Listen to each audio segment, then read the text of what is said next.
Hello everyone, good evening to one and all. I hope you are doing well. So we are going to cover the current affairs, weekly current affairs session for the second week of April, that is between 8 to 15. Okay? And towards the end we are also having certain questions for you to solve them. So you can quickly start noting down everything carefully in your mind, or if you are willing to put out in the chat box also, you can put your doubts and you can ask them later. So the first news that we are having between 8 to 15th of April was regarding those of you who are not already on board on our application, you can also join the application. You get all the PDF, all the study material at one stop point where you are able to fetch all the details all together. ठीक है, चलिए now आगे बढ़ते हैं.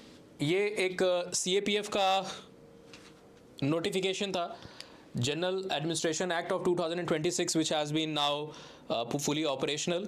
So under this CAPF general administration act, what is going to happen? See, what is CAPF? Firstly, let us try to know. CAPF stands for the all the central armed police force in the country, and it includes various bodies like the ITBP, the SSB, the CRPF, ठीक है, और आपकी जो बाकी body हैं, for example Assam rifles, वो भी इसके अंदर में आती है. So there are various bodies. BSF आपकी बहुत important body है. BSF is also part of this particular CAPF. Now, as far as the promotions are concerned in the CAPF, every body was having their own rules, their own norms, and due to which there was a lot of confusion. Often there was dilemma, often there was conflict of interest. People were fighting that how come this person be promoted, I'm more senior. So there were seniority issues, there were issues related to promotion. So in order to consolidate everything by one law, or in order to basically make things uniform, make things synchronized, this particular act has been introduced, that is the CAPF General Administration Act of 2026. It is going to act as an umbrella law to harmonize the administrative and service matter across the central armed police forces. So this has recently got approval from our President Draupadi Murmu ji, and as we have mentioned, these forces, all the list of forces are mentioned here. Now what are going to be the key provision? It mandates that 50% of the Inspector General should be from the IPS, that is Indian Police Services. Now, I hope you are already aware that both CAPF examination and the CSE, the Civil Service Examination, they both are conducted by a body which is called as UPSC. Okay? Although the CSE is one of the hardest examination that exists in the country and probably one of the hardest on the planet also. Large amount of syllabus is there. You have to practically read everything under the rock to excel into this particular examination. So what this particular act is trying to do, see, from this, after cracking this CSE, you will become IPS officer, you will become IS officer, you will become IFS, IRS, and a lot of other posts are there. Okay? So what the government is trying to do with this particular act, that is trying to introduce more of IPS officer into the CAPF administration. And for that, they have mandated that the IG rank within the CAPF, 50% of it should be the IPS officer. It should be filled by the IPS officer. And around 67% of the ADG rank, it should be filled by whom? By the IPS. Similarly, for the DG rank officers also, even greater, you can say, reservation has been kept. All right. Now, this is against, this is like going against what Supreme Court was willing. Supreme Court instructed last year, I think in 24 or 25, to the central government that you have to reduce the proportion of IPS officer into the CAPF administration, into the CAPF body. But the government has introduced this particular act now in 2026, and it is going to do things otherwise. है ना? चलिए, Now CAPF comes under Ministry of Home Affairs. Do not get confused that it is part of the Defense Forces, or so it comes under Ministry of Defense. No, it comes under Ministry of Home Affairs. Now the oldest force out of all these which are part of CAPF, it is Assam Rifles, which was established in the year 1835, 100 years before the GOI Act of 1935. Now Article 312, it empowers the Parliament to create All India Services. Coming to the next news, this is regarding Biological Diversity Act. Biological Diversity Act. What is Biological Diversity Act? If you are willing, you can answer this in the comment section also. Let me first open the comment section so that I am able to see if you are having any doubts in understanding anything. This Biological Diversity Act has notified two important bodies as repositories. What are repositories? Repositories, you can think of them like a library, or better, you can think them of like a storehouse. Just like in a storehouse you keep important things, here also you are going to keep biological specimen. What are the biological specimen? Specimens of the organisms, specimens of the plants, specimen of certain important weeds or herbs, specimen of animals as well. So it is going to act as a central repository, a collection of, and it is going to indirectly help to conserve them as well. What is the need of this particular repository? See, there are a lot of tribal communities in India, a lot of indigenous communities in India, even a lot of rural people have their own traditional knowledge. Tribals, mostly every tribal community has their own traditional knowledge. They use various natural component, herbs, etc., plants, their leaves, their roots in the medicinal way.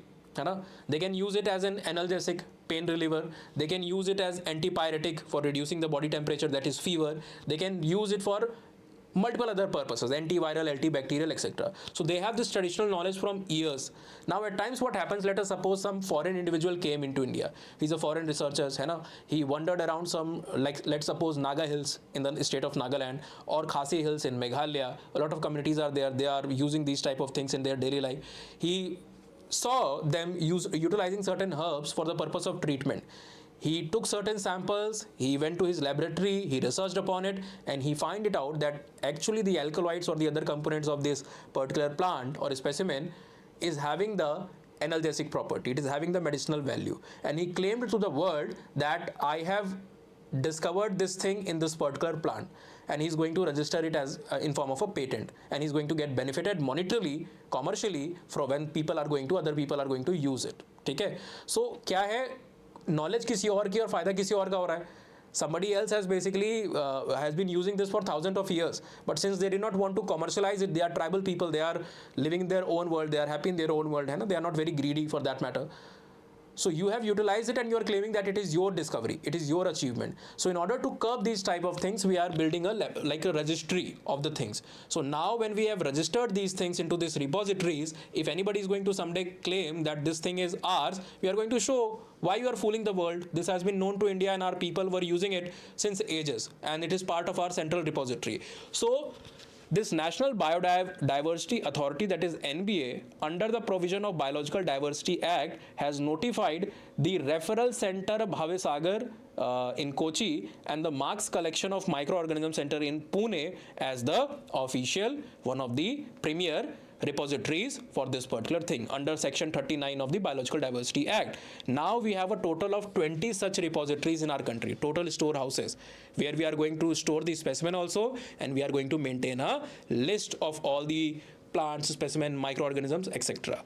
Okay? These specimens are called as the voucher specimen, and these repositories are going to act as a legal storehouse for saving them, securing them, registering them. Okay, na?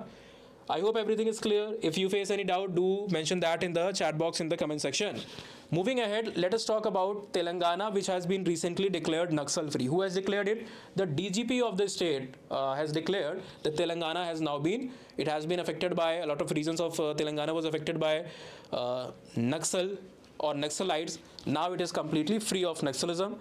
Now let us have a brief context about Naxalism also. This is a movement, this was a movement you can say, which has started after like Pandit Nehru and Shastri ji Sahab, they died, and when Indira Gandhi ji was becoming the Prime Minister, she was starting her tenure, and a lot of things were happening in the background. One of those things were the beginning of the Naxalism, and the area where this movement initially started or breeded was Naxalbari, which is located in West Bengal. The one of the pioneering person or the leader of this particular movement was Mr. Charu Majumdar. So this background information you should also be aware of. Chaliye.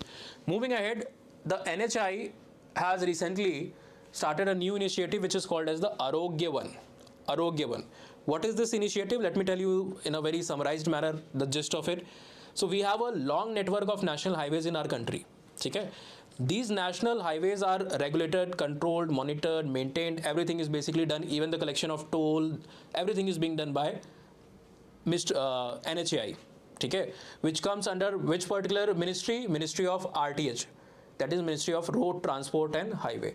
So unlike your city roads, your gully roads, which are maintained by the state government, these national highways, these big massive expressways, they are mostly made, maintained, and the tolls often are collected by the central bodies like NHAI. So NHAI has started one thing, that they are going to plant a lot of medicinal trees on sides of the highways. ठीक है, जो भी आपके highways है ना, उनके side पे they are now going to plant these medicinal plants and other important medicinal trees. In the phase 1, the target is to plant as many as 67,000 trees across 17 land parcel, which is amounting to roughly around 63 hectares of land. There are 36 medicinally relevant species which has been notified for the plantation, which include neem, that is Azada indica, amla, imli, jamun, all these things are going to be planted. Now, certain static information about NHAI. NHAI came into being through the NHAI Act of 1988 and it was operationalized in the year 1995. Okay, around 7 years later, it became operational. Moving to the next news, this is regarding RBI's Monetary Policy Committee. One of the major decision that has been taken this month was regarding keeping the repo rates unchanged. So repo rate, I hope you are aware of it.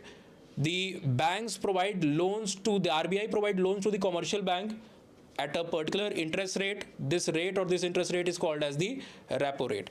So RBI Monetary Policy, this MPC, the Monetary Policy Committee, has decided to keep it unchanged. Okay. Now with repo rate, other things are also going to be together linked up. Okay. For example, there are other components also. There is one thing which is called as SDF, the other is called as MSF. I'm going to explain this to you in easy language specifically for those who do not know this. What is MSF? MSF is the marginal standing facility.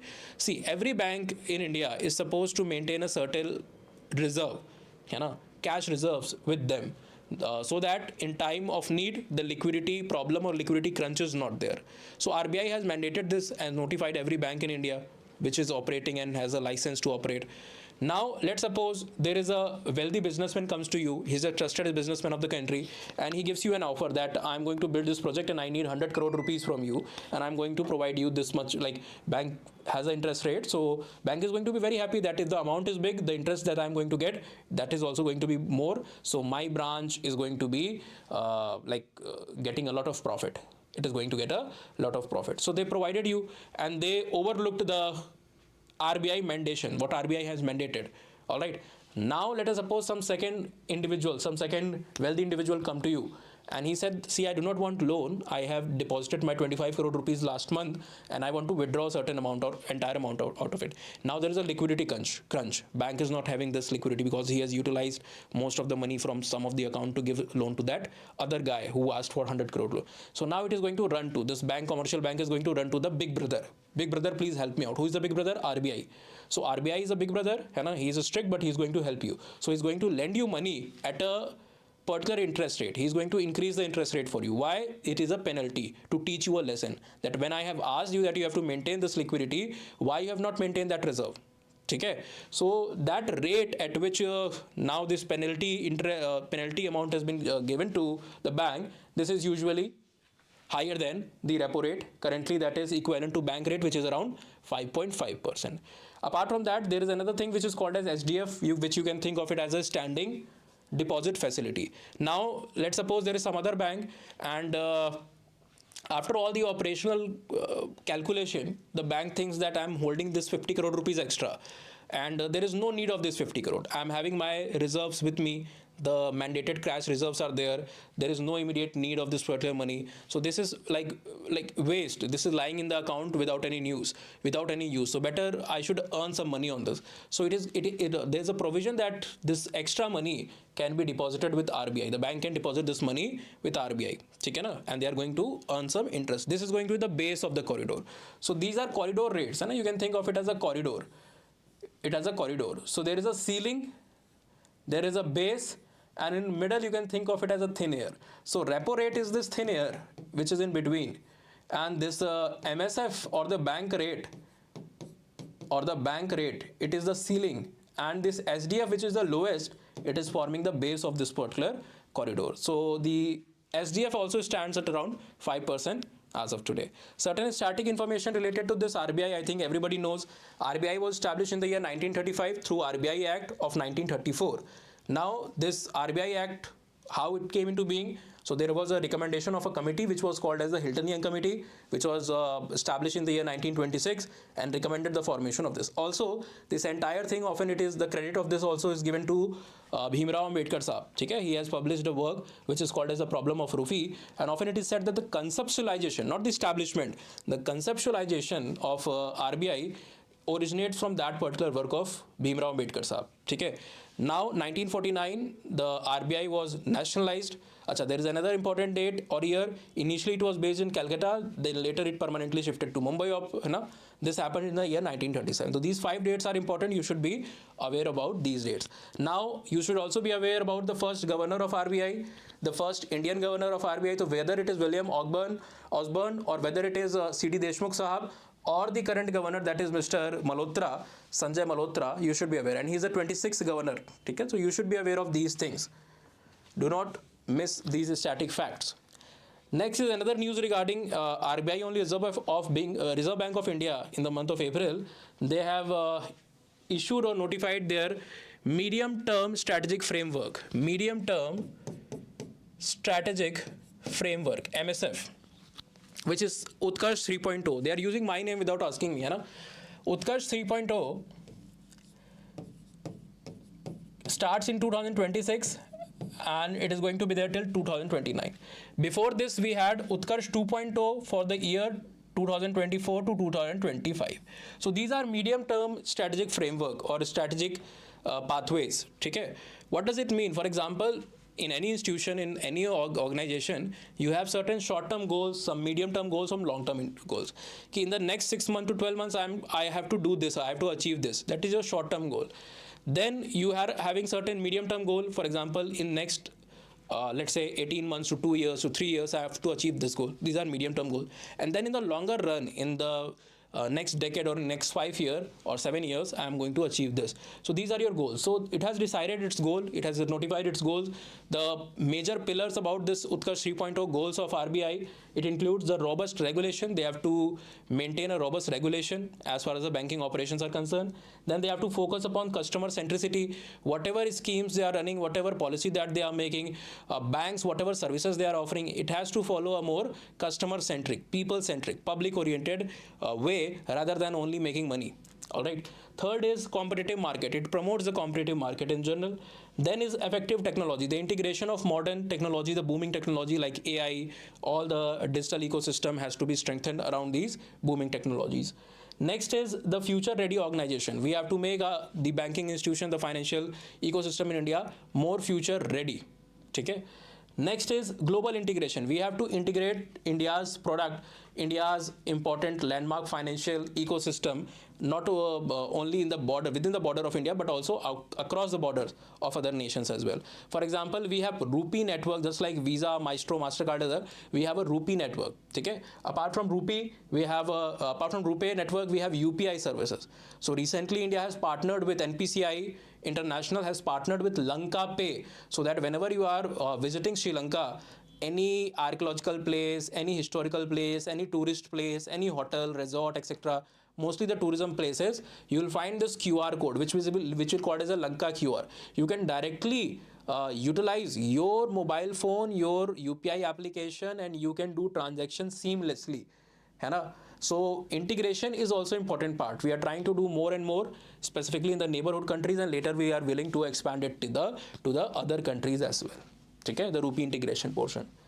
Now, Project Samudra is also part of it, which is trying to modernize the entire currency logistic. For example, currently there is a long delay in the currency logistic. What is currency logistic?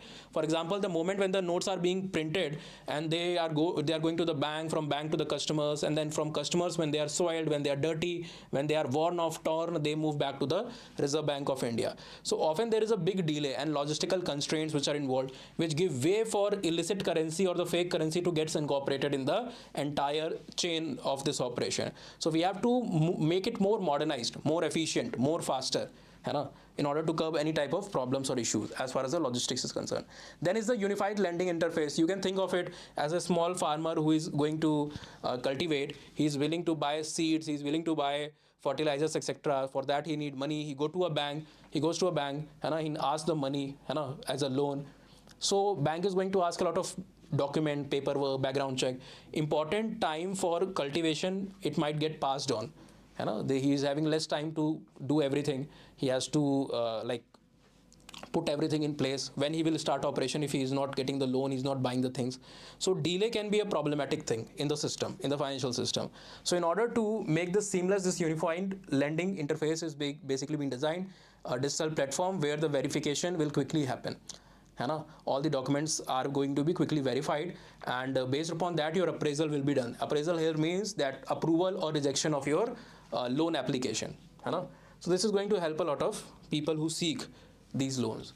Next news is regarding Worldline India has recently launched a report in 2026 which highlights the record payment transactions. Record payment transaction is UPI transaction. So according to this report, India has done a total of nearly 228.5 billion transaction in the year 2025, UPI transaction, which is a 33% rise as compared to the previous year. So we are utilizing more and more UPI. Achha, this is the number of transactions, this is not the amount. The amount is somewhere around $300 trillion, $300 trillion, a massive amount. Now you have to also know the average ticket size of this particular transaction is around 592, which means that people are utilizing it for daily needs also. They are buying a packet of milk with UPI transaction also. It is not that they are only going to big stores, big malls for purchasing TV, for purchasing expensive clothes, branded things. They are not only using the UPI for that. They are using it for daily life things also. The ticket size or the average ticket size signifies that. Now this NPCI, which enabled this ecosystem, it was established in the year 2008. Okay? Now the Worldline India that has reported this data, it is a payment technology company, which provide the POS services also, the machines that are present in the shop that you see, and also the payment gateways like Razorpay, PayUmoney, etc. Next news is regarding Niti Aayog, which has published, just a second. हाँ जी, एक second दीजिएगा. Next news is regarding, अच्छा कोई question है क्या? Good evening dear Bhargavi के यहाँ पर कुछ क्वेश्चन. अच्छा क्वेश्चन हो कोई जो क्वेश्चन है आपको ना, if you are not able to understand something please do ask it. Now NITI Aayog has recently published a report which is called as From Borrowers to Builders. What does that mean? Indian women were typically seen as borrowers. They used to borrow money. All right. Now this report indicates that they are transitioning into a new role. They are becoming the builders. How come? Because it has evaluated and estimated the total size of credit portfolio in the country, and the result or the assessment shows that around women are holding around 76 lakh crore credit portfolio. They are taking loans for various purposes. So that amount is around 76 lakh crore. But there are two flip side of this which you need to focus upon. This data is promising but not very promising. Why? Because the amount seems very big, 76 lakh crore credit portfolio. But currently it is only 26% of the total credits portfolio that is there. यानी कि males are still dominantly utilizing this entire ecosystem or dominantly participating in this ecosystem. Secondly, loan does not matter how much loan people are taking.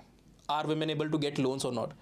The purpose of the loan also matters. So most of these loans are personal loans, gold loans, housing finance loan.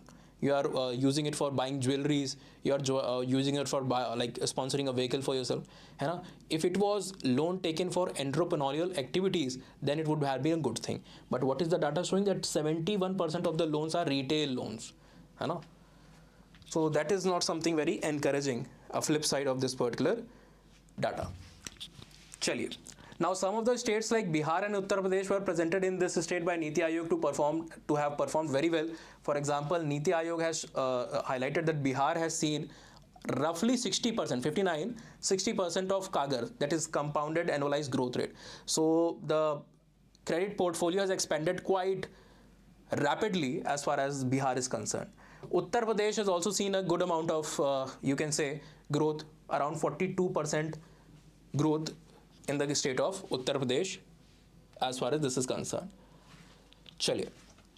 Next news is regarding international UAE and Bahrain.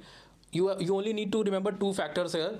Which countries have recently signed a bilateral currency swap agreement, and what are the currencies? Okay, so UAE and Bahrain have signed this currency swap agreement, and the value of this currency swap agreement is around 20 billion AED, that is equivalent to $5.5 billion, and the currencies are dirham and dinar.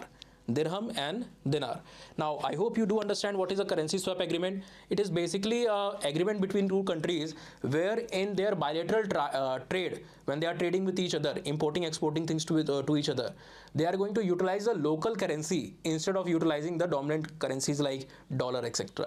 Okay? Because during the uncertain times, war-like situation, inflation booming in, global uncertainties, everybody want to keep two things with them. They want to preserve two things. One is gold and the other is dollar. They want to keep the reserves with them as much as possible, which is only possible when you are going to transact in the local currencies. So currency swap, it is basically trading in local currencies, which reduces the burden of utilizing other currencies. Now currently India, there was a report, a global ranking was being done. IRENA and a lot of bodies like IRENA has ranked India as a third largest renewable energy capacity holder as far as the year 2025-2026 is concerned. Okay? So you should be aware of few of the ranks which I am going to summarize here. As far as the wind energy is concerned, in wind energy, India has occupied the 4th position. China, US, these countries are always ahead of us. Okay? In solar and in overall renewable energy. Renewable energy includes wind energy, geothermal energy, nuclear energy, it includes solar energy, wind energy, all these are included. So the total renewable energy, we are around at 3rd position. In solar also we are at 3rd position. Now currently India has achieved a very great feat. We have reached the 250 gigawatt of capacity as far as the renewable energy is concerned. Okay? Now this does not include, it excludes the large dam which are used for generating power. Large dam, etc., some of the things are excluded. If we include them also, then the number will be between 270 to 300 gigawatt. Now out of this 250 gigawatt, 150 gigawatt is alone contributed by the solar energy, okay? And around 56 is contributed by wind energy and the hydro electric power plant. Okay? Wind and water are also significantly contributing to this particular number. Now we have various target pertaining to renewable energy. For example, for 2030, our target for nuclear energy we are currently eyeing is 100 gigawatt. All right. We also want our renewable energy target for in the next 4 years to reach around 500 gigawatt. This is ambitious target that we are keeping for year 2030. Now talking about other major players, US currently has already almost achieved 500 gigawatt. So the target that we are keeping for 2030, US has already achieved it. They are near 500 gigawatt of renewable energy. And talking about China, you cannot practically, even US cannot touch China as far as the renewable energy is concerned. It is 10 times ahead as compared to India, and roughly around 4 to 5 times ahead as compared to you can say countries like US. So its current renewable energy capacity is about 2200 gigawatt. So they are in a different league altogether. So these different reports were being all coming. You should be aware of them, है ना? चलिए, कोई और question? Any question? I think these reports are very easy to understand. There is not much that you will find difficult to understand. Moving ahead, there are certain important small news which came in the month of April in the second, third week. Firstly, it is a PNB has partnered with GEM. What is GEM? GEM stands for Government E-Marketplace. You can think of it as an e-store like Flipkart and Myntra and Amazon.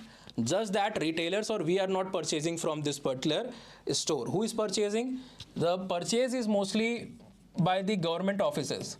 The government offices are going to make a purchase from it. Why? What they are purchasing? Are they purchasing PlayStation? No. Answer is, for running an office, you need air conditioner, you need furniture, you need, let's say, cameras. These days, whatever work you are doing, you have to capture the cameras of the work being done and you have to upload in the government portal. So you might need camera, let's say, television for presentation, projector for your office room transition, laptops might be needed, and a lot of other things are needed. So where you are going to buy that? So to make a one-stop solution for that, government has came up with this portal, e-portal, that is called as Government E-Marketplace or GEM. So on GEM, what happens that vendors, if I am a businessman and if I am a manufacturer, if I make table, furniture, and if I want to supply that to government companies, so whenever there is an order which is being highlighted that this particular, let's say, passport office or let's say RTO office needs this particular 200 tables and chair. Now I'm going to bid for it just like a lot of other manufacturers, a lot of other merchants. I'm going to bid for it.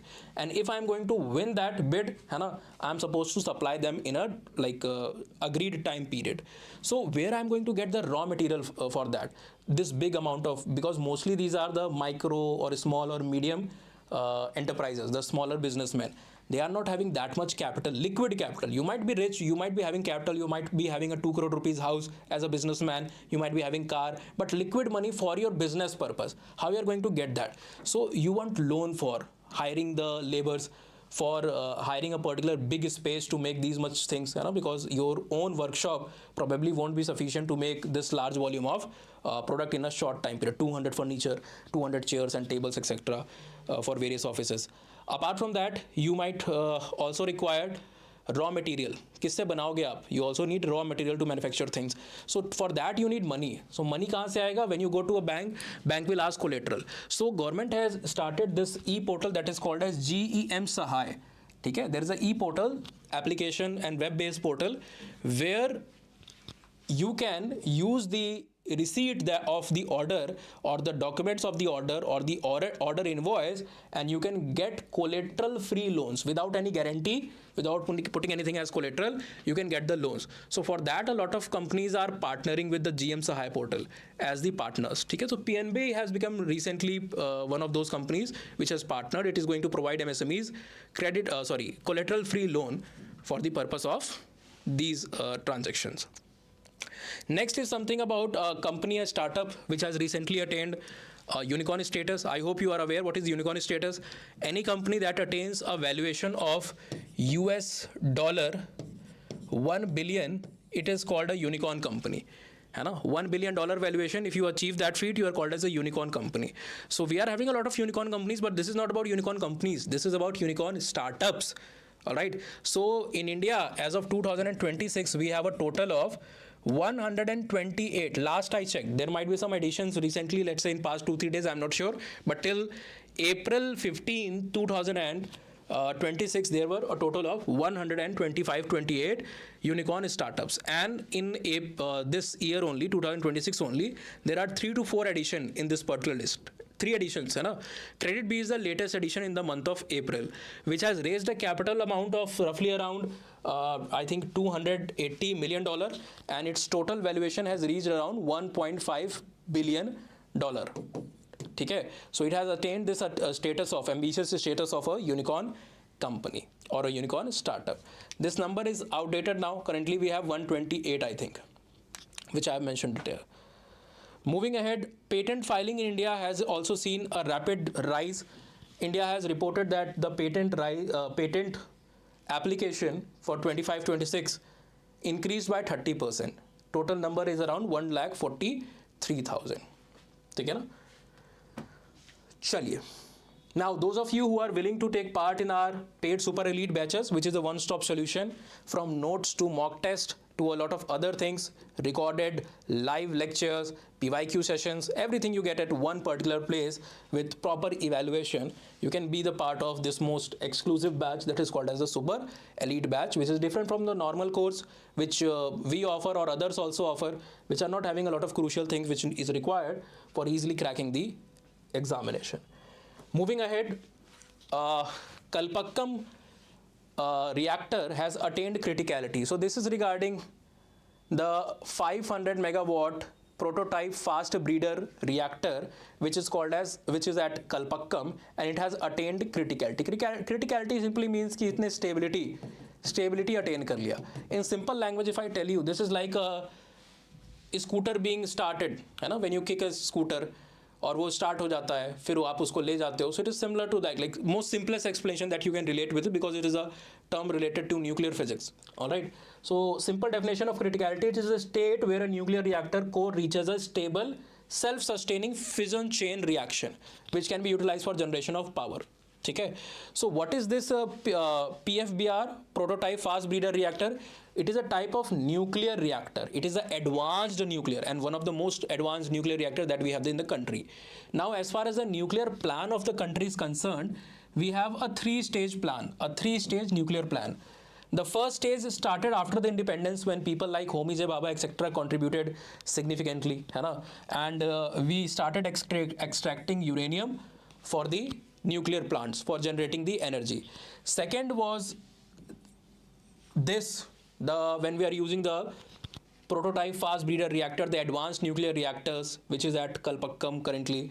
So we are using these type of reactors for utilizing plutonium, which is more efficient as compared to uranium. So we are using plutonium for the generation of this, what you say, as a power, है ना?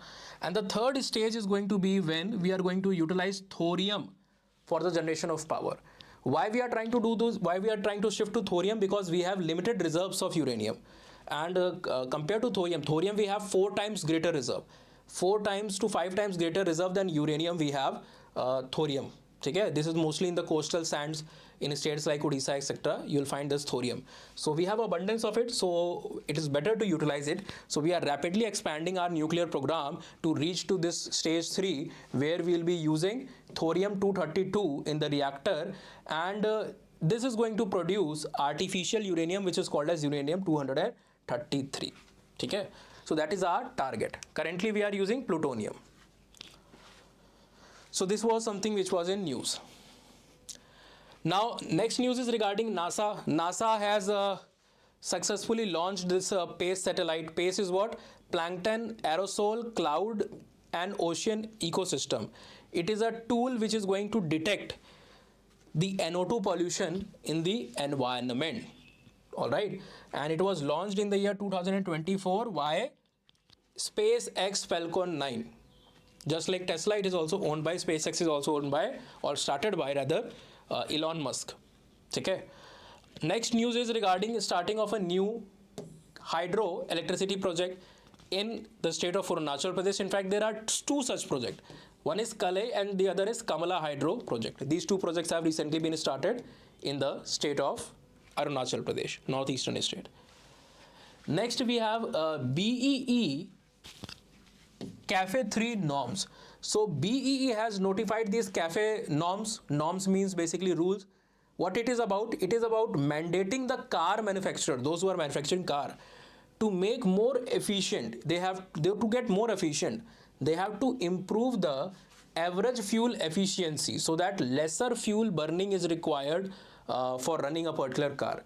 If your vehicle, if your engines are more fuel efficient, then you are going to require less amount of fuel to run a longer distance. So this is not only for the economic aspect of it, you are going to save money, but it is more about the environmental prospectus. Burning more fuel is definitely putting a lot of pressure on the earth, because we are going to definitely need a lot of fossil fuels for that. चलिए, next is regarding Bob Samvad AI. Bank of Baroda has launched the AI powered multilingual platform, and this platform is called as Bob Samvad AI. It is present in all the language of the 8th schedule of the Indian Constitution. There are total of 22 languages in the 8th schedule of the Indian Constitution, and this is targeting to you can say reduce the language barrier, or to solve the issue of the language barrier as far as the availing the services of banking related product is concerned. Chaliye, next news is regarding India being elected to a United Nation, 3 bodies of United Nation EcoShock. Firstly, what is EcoShock? EcoShock is one of the premier bodies of United Nation, organ of United Nation, which is called as Economic and Social Council.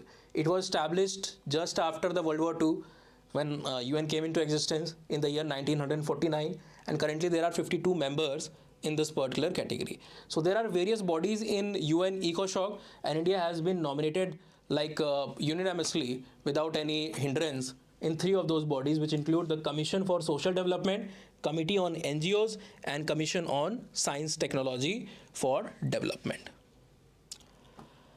आगे बढ़ते हैं. I think this is towards the end. Then we are going to move. There are only few topics left, and then we are going to move to solving the questions. Solving the questions. So these are certain critical appointments from the month of April. Intel has announced Santosh Vishwanath, who is going to be the VP and Managing Director MD for APJ. What is APJ here? Asia, Pacific and Japan. He's not going to be MD and Vice Chairman for the entire Intel operation. Intel is a very big company. He's going to be the VP and MD for the APJ, that is Asia, Pacific and Japan region, where this particular company operates. Next is BPCL, Bharat Petroleum Corporation Limited, has nominated, or they have appointed Mr. Sanjay Khanna as the Director Refineries. ONDC has recently appointed Mr. Vibhor Jan as the MD CEO. Yes Bank has appointed Mr. Vinay Muralidhar Tonse as the MD CEO. Last one is not that important. DCOC has appointed Mr. Tejveer Singh as the Secretary. Moving ahead, let us understand certain critical information and updates from the Defense and Strategic Operation. This one is, I think we have covered in the last lecture also. We can ignore. This one was also discussed. These are about the Sagar Initiative, Safety and Growth for All, which is a program where we are trying to strengthen the maritime cooperation, and the other is regarding the operation by Indian Army. In fact, there is a unit of Indian Army which is called as Trishakti Corps. So Trishakti Corps recently in region of North Sikkim, there is a pathway, or there is a road which is going to a place called as Lachain. I think some of you who have visited it, you must have heard about Lachain and Lachung. So on this particular pathway, there was a accident which happened, not accident, you can say a natural calamity, landslide that occurred, which left a lot of native people and also tourists stuck into that situation. So there was a requirement of building a temporary bridge. So Indian Army came into action, the Trishakti Corps unit of Indian Army came into action, and they partnered with the Border Road Organization in order to solve this particular issue and rescue the people. So Him Setu was basically a rescue operation indeed. आगे बढ़ते हैं. एक second. This is regarding pollution ranking and certain legislative first. Yes, there is a body, a Finland company which is CREA, C-R-E-A. So CREA has, which stands for Center for Research on Energy and Clean Energy. It has ranked that Gurugram is the most polluted Indian city for the month of March 26. But for the entire year 2025, Ghaziabad has remained the top contender. Ghaziabad was holding the first position. In fact, there is a place in Ghaziabad called as Loni, which is ranked by various bodies as the most polluted place. Acha, there are various bodies which have, like CREA, there are other bodies which have ranked Delhi as the most polluted capital of India, and this is for the 8th or 9th consecutive time that Delhi has been ranked as the most polluted capital in the world. There is no other country whose capital is as polluted as Delhi. ठीक है. अच्छा, few of the countries has shown a promising you can say recovery in this regard. For example, Dehradun was able to reduce the PM10 component by 75%. So this was a good thing. ठीक है.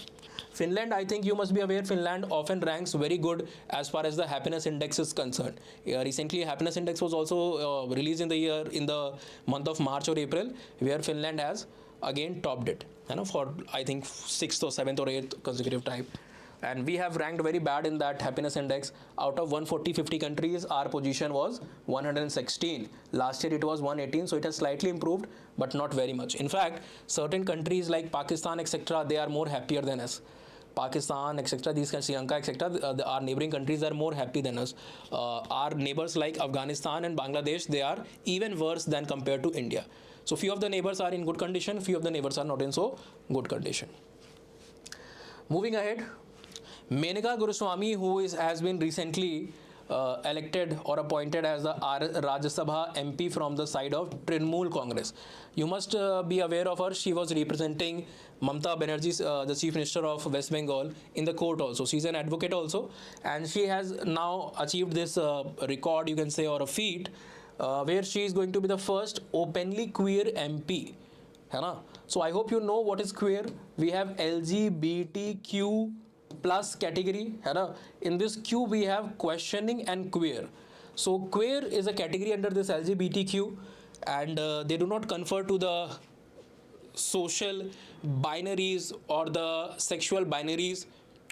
They rather follow a more fluid version of it. So वहाँ पर Menaka Guruswamy has recently become the first open MP. For example, I hope you do know what is open. There might be other peoples also who are likewise, but when you come out about it openly, you are basically people basically tend to know it. ठीक है ना? Now last news is regarding Asha Bhosle ji, the legendary singer and sister of Lata Mangeshkar ji. She has passed away, है ना? Or let us know about, like, it is a tragic event, but we should also know about certain important, like, you should be aware which legendary singer has recently passed, या फिर when did she received a major award. So she has been conferred with Dada Saheb Phalke Award in the year 2001, which is the highest award in the Indian cinema, and she has also been awarded with Padma Vibhushan. Padma Vibhushan is the second highest civilian award that is given in India. First pe Bharat Ratna is there, Padma Vibhushan is on second, then Padma Bhushan, and fourth is Padma Shri. These are the four important awards. You should be aware of them. Now, the first recipient of Dada Saheb Phalke Award was Devika Rani ji, who got this award in 1969, and this was the same year when this award was also started being given. Okay? And this was started by Government of India. It is not a private award by Bollywood or some other cinema. It is by government only. So it was started given in 1969. About Padma Vibhushan. Padma Vibhushan was given for the very first, it was instituted in the year 1954, and initially it was given to 6 people together. So there was no first recipient, there were 6 people who were given this particular award, which includes Satyendra Nath Bose, which include Zakir Hussain, Nandlal Bose, and V.K. Menon. These are 4 of the major people who were in that particular list. Now let us quickly, there are certain other appointments. For example, Railway Board is currently headed by Mr. Satish Kumar, who is the CEO of Railway Board, and he is the first Dalit individual to get this position. Okay? Now talking about GSI, Mr. Ashit Shah is currently heading the Geological Survey of India. He is the DG of GSI. ASI is being headed by Yaduvir Singh Rawat, who is the DG. Why these things are in news? For example, GSI has notified Kalinjar Fort, which is in Banda, Uttar Pradesh, as the geological heritage. So GSI was also in news.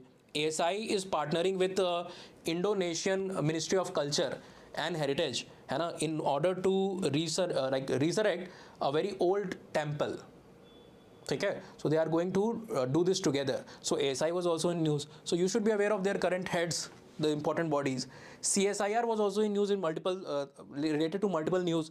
So CSIR is currently headed by N. Kalai Selvi. BPCL we have already discussed, Mr. Sanjay Khanna. On AC we have already discussed today. Now let's come to the Q&A session. Now if you are sure about a particular answer, you can correct. Bhargavi has given the answer, I think, for the happiness index rating. Now you are, if those of you who are sure about answers, let us solve the questions. And if you are willing, you can give the answer in the comment section. I have opened the comment section and I'm going to see if you are able to answer this. All the questions are going to be based strictly upon these information. Now if you are giving the answer, make it sure that you mention 1A or 2A or 2B, you know, which question you are attempting. The first question is, who has been appointed to lead Intel's APJ region as VP and MD? Is it A, Mr. Santosh Vishwanathan? Is it B, Mr. Sanjay Malhotra? Or is it C, Mr. Vibhor Jain? Any idea, anyone? Which particular individual has been appointed as to lead the Asia Pacific Japan region as VP and MD of Intel? According to Bhargavi, the answer is C, that is Mr. Vibhor Jain. No, not C. The correct answer is A, Mr. Santosh Vishwanathan. Vibhor Jain, we have just studied, na? He is ONGC's MD. He has been appointed as ONGC's MD. Next question is, let me come, I think I should stand here this side when the question are being discussed. Second question is, Mr. Vinay Muralidhar Tonse has recently assumed the role of MD and CEO of which private bank? Is it HDFC Bank, is it Yes Bank, or is it ICICI Bank? Vijay Muralidhar Tonse has recently assumed the role of MD and CEO of which particular body? Alright, so according to Bhargavi, the answer is B, Yes Bank. Correct answer, absolutely correct. Good. आगे बढ़ते हम लोग.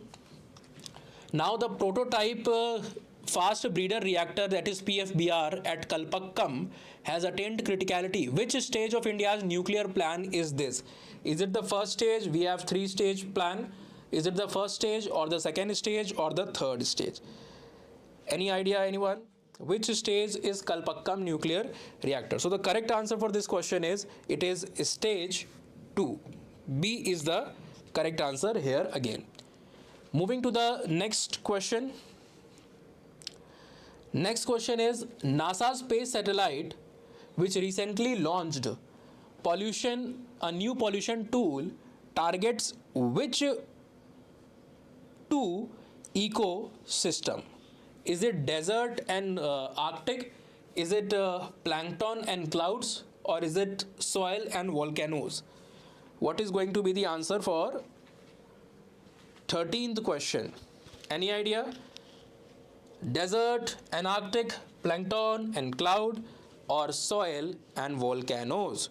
So for this also, the correct answer is going to be B, that is plankton and cloud. Even the name suggests it. Plankton, cloud, ocean ecosystem, and aerosol. So it was something easy to guess.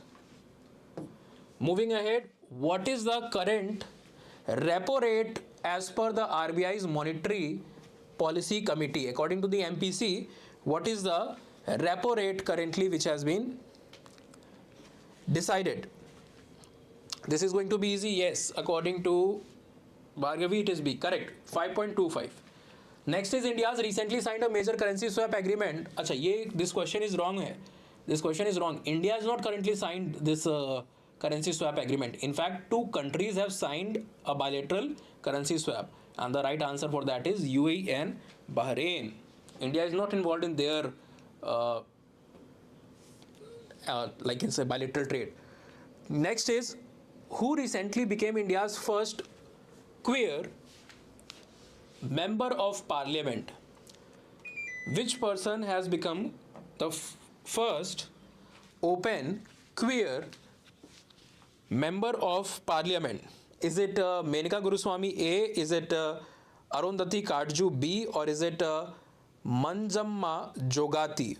So the correct answer for this is Menaka Guruswamy from TMC. Next is News 18.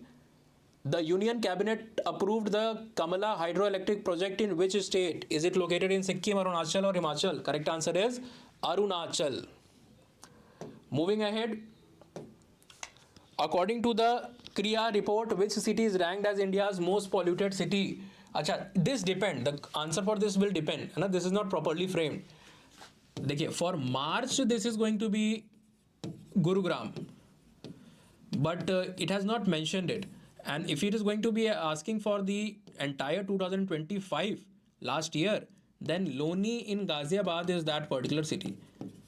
Okay, so since here Ghaziabad and Loni is not mentioned, so the answer will be Gurugram. If they are not mentioning it, you have to eliminate, use elimination method, and elimination method will be Patna is not that, Delhi is not that in the list either, so it is Gurugram. Next is, what is India's current global rank in the renewable energy? We have discussed that only US and China are ahead us substantially. US is at least twice of us, and China is approximately 10 times greater capacity, having a 10 times greater capacity.